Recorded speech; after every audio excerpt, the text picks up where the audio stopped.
They said AI would make our jobs easier. But I never thought it would be the reason I lost mine. 18 years of dedication, replaced by a cheap piece of software. No warning. No apology. Just a cold email that ended everything. I used to think I was irreplaceable, that the system would collapse without me. But the company taught me a bitter lesson: loyalty doesn't mean a thing in the digital age. I'm David Miller.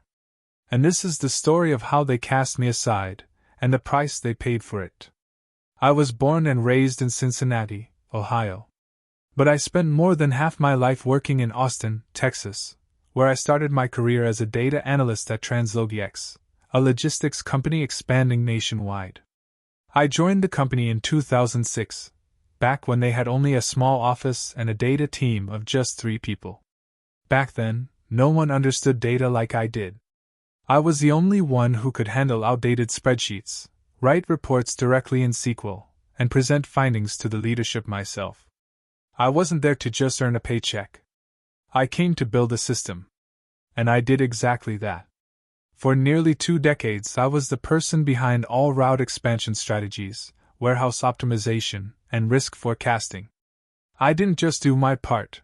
I trained young hires, kept up with new tech, and streamlined operations. Once, I saved the company over $3 million just by restructuring our analysis process. They used to call me the data heart of TransLogix. I believed it too. I remember the years when the company was overwhelmed by holiday season orders. Everyone went home for the holidays. I stayed, alone in that freezing office through Christmas, to make sure the system didn't crash. I never asked for a bonus. Just some recognition. A handshake from my old boss, Howard Clark, a respectable leader who once told me, "David, if anyone knows this company like the back of their hand, it's you." But everything changed when Howard retired last year. He was replaced by Lucas Rayner, a new CEO in his early 30s, straight from Silicon Valley. Lucas came with a vision of AI-driven logistics and a team of young engineers from tech startups. He started pushing ideas like full automation, eliminating traditional analysts, and machine learning-powered data mining. At first, I didn't worry. I'd weathered plenty of changes and still stayed relevant. But this time felt different. I was cut out of strategy meetings. Internal emails about system upgrades stopped reaching me. And then, one Monday morning, I got called into HR. I thought maybe it was a promotion, or a new project handover. But no. They told me I had fulfilled my mission. The new AI system was smart enough to do my job, without a salary, benefits, or vacation days. I remember Lucas saying it, with a polite but empty smile. "David, we appreciate everything you've done. But the technology can now handle most of the workload. You have 2 weeks to transition out." I didn't say a word. Just nodded and walked out, no anger, no reaction. But one thought burned in my mind. They have no idea how big a mistake they just made. I left that room staring at a blank white wall, feeling strangely hollow. Not angry. Not shocked. Just numb, like everything I believed in had quietly disappeared before I even noticed. I didn't go back to my desk. Didn't pack my things. Just walked straight out of the building, through the parking lot I'd crossed every day for nearly 20 years. My car was in its usual spot, #37, right by the side entrance. I used to joke, "This spot's probably got my tire marks etched into it by now." But there were no jokes that day. No coworkers calling after me. No one saying goodbye. Not even a nod from the new hires in the data team. 18 years. 6,570 days. So many nights staying late till 3 a.m. fixing system bugs. All it took was one email to say, "Your contract has been terminated." I got home around noon. My wife, Rachel, opened the door, clearly worried to see me back so early. She's a grade school teacher, always saw me as the steady, unshakable type. I looked at her and said one sentence. "They fired me. Replaced me with AI." Rachel stayed quiet for a few seconds. Then she sighed, not in relief, but because she didn't know what else to say. "So, what are we going to do now?" she asked, trying to keep her voice calm. I didn't have an answer. Because I had no idea. The days that followed were chaotic. Not financially. I had a decent amount saved, no debts. But I was completely lost. I still woke up at 6 a.m. out of habit. Made coffee. Opened my laptop, and stared blankly, unsure of what to do. My company email was deactivated. System access locked. It felt like someone had severed my connection to the world I once lived in. Sometimes I'd open the reports I used to write, models so accurate they predicted market shifts to the decimal, and wonder, will AI know why I chose to hide that data point? Will it know how to respond when the market suddenly shifts?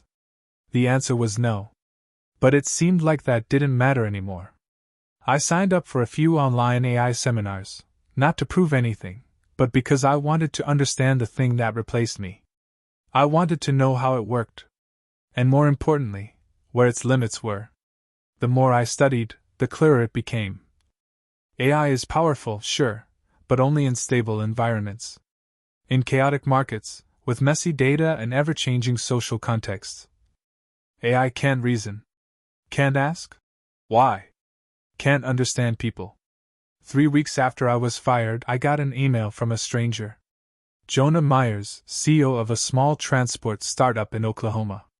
He'd once attended a data seminar where I presented a risk forecasting model 5 years ago. Now, his company's cheap AI system had messed up reports, leading to customer cancellations. Jonah wrote, "I remember you once said AI is a powerful tool, if guided by the right hands. I believe that now. Can you help me save our system before it kills our company?" I said yes. Not for the money. But because for the first time in weeks, I felt like I still had value. That job led to more. Turns out, a lot of small businesses had fallen into the AI trap and didn't know how to get out. I didn't work full-time anywhere. I became a fixer, someone who cleaned up the mess AI made when no human was watching. The more I worked, the more I realized I wasn't outdated. They were just too quick to believe machines could replace experience. But I still didn't expect that, just a few months later, the very company that left me behind would come knocking. And by then, I was no longer the same person. I used to think the hardest part was getting fired. But as it turned out, the worst part was waking up every day not knowing who I was anymore. No colleagues. No purpose. No familiar sound of a keyboard tapping each morning. Just the ticking of the kitchen clock, and an unsettling silence inside my mind. Losing a job felt like losing my identity. To others, I was just another data expert replaced by technology. But to myself, it felt like I didn't exist anywhere at all. I tried to hide it from Rachel. Still woke up on time, made coffee, read the news, pretended to be busy on the laptop. But she knew. One day, she placed her hand on my shoulder and asked, "Are you okay?" I didn't answer. Just nodded. But that silence said more than any words could. I started writing. Not a book. Just thoughts. I wrote down everything I saw going wrong and how companies used AI. They wanted to cut costs but ignored risk management. They trusted perfect-looking reports and forgot that input data can be flawed. They didn't train people to monitor AI, they just fired and replaced. I also joined professional forums, spaces where people like me shared experiences, debated, and searched for a way out. That's where I found a small but special community, seasoned experts who had been swallowed by AI. We called ourselves the Data Guardians. No one was famous. No one had flashy titles. But we all shared one thing, a deep understanding of the real value of data, not just numbers, but context. One of them, Elliot Tran, who used to work at a finance firm in San Diego, sent me an invitation. "There's a small startup in trouble because their AI credit scoring is all wrong. Want to give it a shot?" I said yes. For the first time in months, I was working with real data again. The numbers, the tiny discrepancies, the twisted logic that AI failed to detect, all of it awakened something in me. Within 10 days, I helped them fix a chain of errors that had cost them 3 major clients. Most importantly, I taught them how to monitor AI with human thinking, not blind faith in predictive models. That startup not only paid me well, they also sent a handwritten thank you note. I read it so many times the paper wore thin. From that point on, I stopped calling myself unemployed.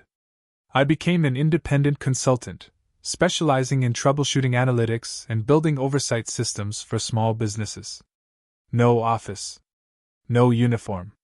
Just a laptop, and the experience they once called outdated. The funny thing is, small businesses had something my old company lost: humility. They knew they weren't perfect.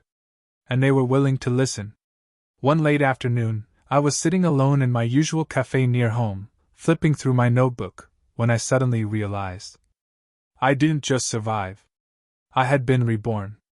I had climbed out of a place so low I thought there was nothing left to hold on to. And rebuilt myself, not with titles or salaries, but with real value. I also came to understand, AI didn't destroy me. It was people, too quick to believe it could replace people, who did. And then, just as I was starting to feel at peace, an email appeared. No subject line. But the sender was Lucas Rayner, the CEO of my old company. I didn't open it right away. I just stared at his name, and smiled. I knew what was coming. And this time, I was in control. I didn't rush to open Lucas's email. In fact, I'd been expecting something like this for a while. Not because I wished them failure, I'm not the kind of person who lives for revenge. But because I knew this would happen eventually. When you remove human judgment from decisions that require nuance. When you let algorithms take over the work of both the brain and the heart. Sooner or later, everything falls apart. That night, after Rachel went to sleep, I finally sat down and opened the email. It was shorter than I expected. David, we're facing serious issues with our analytics system. If possible, I'd appreciate a few minutes of your time to talk. I hope we can reconnect. Lucas. I read those lines over and over. No apology. No admission of wrongdoing. Just a request, cold and clean, like the way he once let me go. I didn't reply right away. I let it sit in my inbox for 3 days. And during those 3 days, I kept getting calls from unfamiliar numbers in Austin. Eventually, I agreed to meet, but not at their office. I chose a cafe outside the city center, where I'd been doing freelance consulting lately. Lucas arrived on time, still in his neatly pressed suit and tight tie. But his eyes no longer carried the same confidence. I didn't shake his hand. Just gave a small nod and waited for him to speak. David. I'll get straight to the point. The AI system we installed to replace the analytics team is producing more and more errors. At first, it was minor, bad input data, misclassified customer segments. But now, he paused. This entire quarter's report is off. We lost a major client in Chicago due to a failed demand forecast and are facing a potential lawsuit. I sat quietly, saying nothing. We brought in the software engineers to check. They said the algorithm is functioning correctly, according to design. But what it sees as correct doesn't match reality. And no one here has the experience to figure out where the problem is. You're the last person who understands how our data structure works. No one else knows the old process like you. I leaned forward, looked him in the eye, and finally spoke. You don't need someone who's good with tech. You need someone with judgment. The thing you threw away. Lucas swallowed hard. He knew I was right. And he knew his current position didn't allow for arrogance anymore. I didn't say no. But I didn't say yes either. I said, I can help. But I'm not coming back as an employee. I don't need a fixed salary or an office. I work independently. And I set the terms. I'll be an independent advisor. Any decision I make, if your company doesn't follow it, I walk. No explanation needed. Lucas nodded immediately, almost too quickly, like a drowning man grabbing a lifeline. 3 days later, I was granted temporary access to the same system I once helped build. It took me less than 24 hours to pinpoint the issue. A minor flaw in the market demand model, caused by misinterpreting seasonal behavioral data, had skewed the analysis by nearly 15%. One simple adjustment to the weighting formula, plus a restructuring of how geography impacted demand, and the system started producing accurate numbers again. What AI couldn't do was ask why a region was suddenly growing. It just calculated, it didn't understand. I sent them a detailed report, along with a guide for monitoring AI usage tailored to the remaining tech team. Lucas wanted to keep me on longer, but I declined. I said, "I didn't come back to save you. I came back to remind you that technology can't replace judgment. And if you forget that again, no one will be left to save you." I stood up and walked out of the building I had been attached to for 18 years, this time on my own terms. No one saw me off, but I didn't need anyone to. Because this time, I was walking away with my value intact, no longer defined by any job title. On the drive home, I got another email, this time from a company in Atlanta, also struggling with their AI-based supply chain risk system. They'd heard about me from a former TransLogix employee. I smiled. In the end, what I built with heart and effort didn't disappear. It had just been waiting to return to the hands of someone who deserved it. 2 weeks after I temporarily came back to handle the crisis at TransLogix, Lucas Rayner emailed me again. But this time, he didn't beat around the bush. "David, after everything you did, leadership wants to invite you back as Chief Data Strategy Officer. Your salary would be double what it was. You'll have full authority to hire and run the team your way. We need you." I read that email while working from a small corner in the co-working office near my house, a place I rented monthly for consulting projects. Half of me wanted to laugh. The other half felt sorry. Not for myself, but for them. They didn't change because they realized the value of people. They changed because they were scared. They realized the cost of cutting someone who thinks deeply was broken trust, financial loss, and a damaged reputation. I closed my laptop and drove home without replying. I needed to think. Not about the opportunity, I didn't need it anymore, but about how I wanted to end this cycle. That evening, I talked to Rachel on the back porch. She quietly listened while I shared everything. No interruptions. No advice. Only when I stopped did she ask, "Do you still want to go back?" I looked up at the night sky, where the distant city lights flickered, and said, "I spent my life serving a place that thought I could be replaced by a line of code. But now, I don't need them anymore. And that's exactly why they need me." Rachel smiled. Just a small smile. But I knew she understood. The next morning, I sent a reply. No long message. No fluff. "Thank you for the offer. But I will not return as a full-time employee. If TransLogix truly wants to rebuild its data system, I'm open to supporting it as a strategic consultant, on a phased contract basis, with fees I will propose. I'm not interested in offices, titles, or monthly paychecks. I care about doing things right, not repeating past mistakes. And if the day comes when you forget that, I'll be the first to walk away." Send. No hesitation. 3 hours later, Lucas called.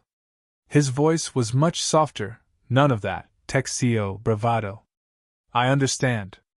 We accept your terms. Honestly, we should have listened to you from the start," I replied. "Not to me. To reality." I returned to TransLogix, but this time in a very different position. I had no permanent desk. I didn't sit in meaningless meetings. I showed up when needed. I said what had to be said. I made decisions based on data plus intuition plus experience. And for the first time, no one argued. Because they had seen what happened when I was gone. I stayed for 3 months, just long enough to rebuild the entire data governance system, set clear rules for human oversight over AI, and train an analytics team that knew how to think critically, not just follow models.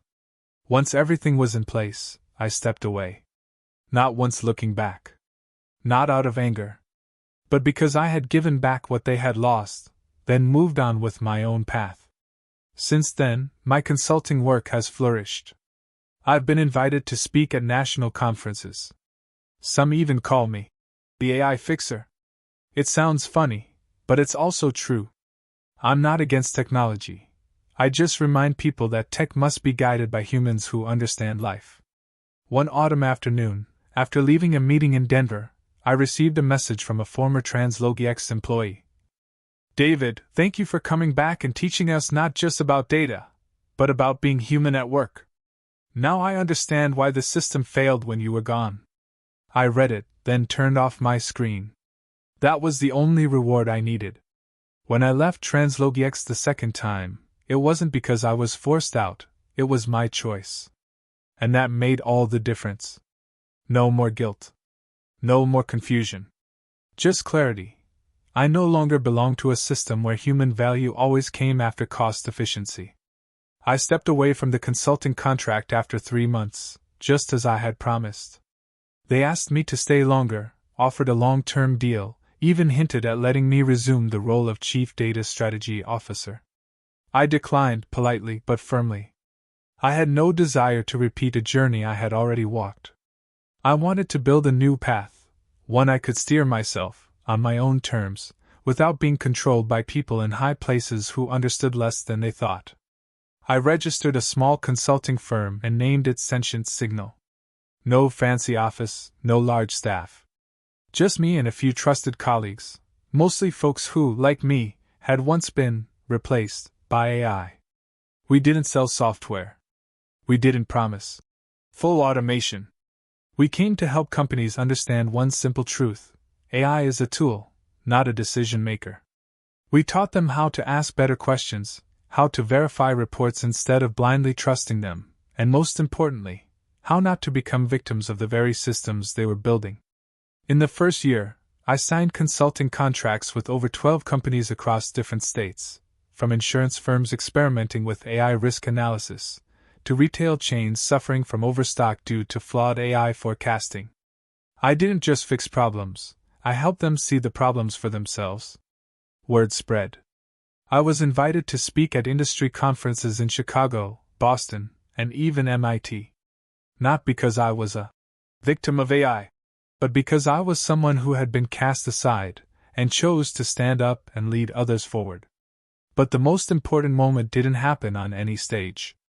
It came in the form of an email from a small logistics company in Idaho, with only 32 employees and an AI system they couldn't understand.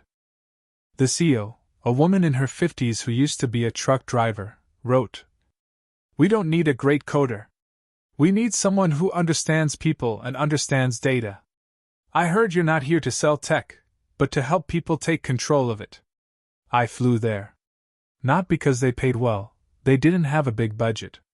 I went because I knew, my value isn't in a paycheck. It's in the difference I can make.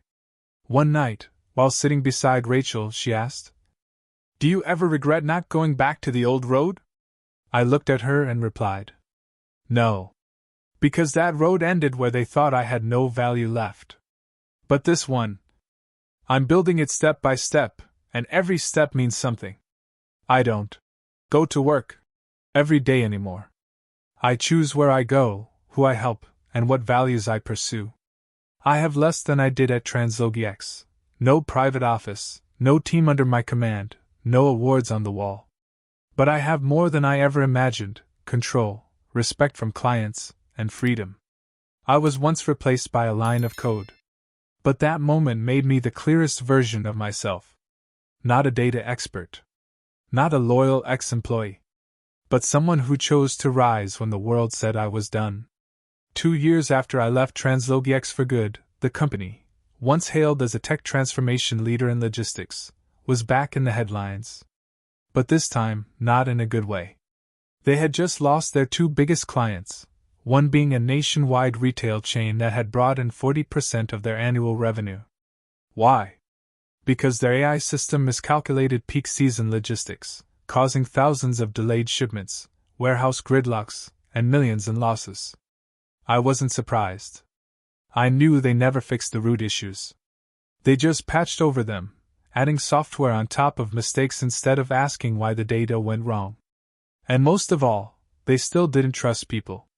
A tech journalist reached out for an interview. The article's theme was, "When companies lose their soul chasing AI." She asked, "Do you feel vindicated seeing TranslogiX in crisis?" I paused, then calmly replied, "I don't feel vindicated. I just feel sad. Because if they had understood that technology can't replace lived experience, they wouldn't have lost me. And if they had valued people the right way, they wouldn't be losing their entire system now." I heard the old leadership team was trying to bring in outside experts to fix things. I even received an email from the new CEO, short and to the point. "If you still feel any connection to TranslogiX, please help us again.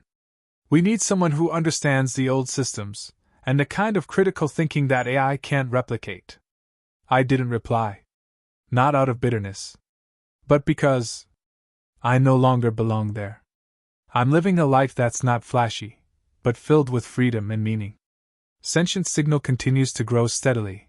No big investors, no massive PR. I no longer have anything to prove. Because the most valuable thing I've done isn't my work. It's the decision I made when faced with a choice.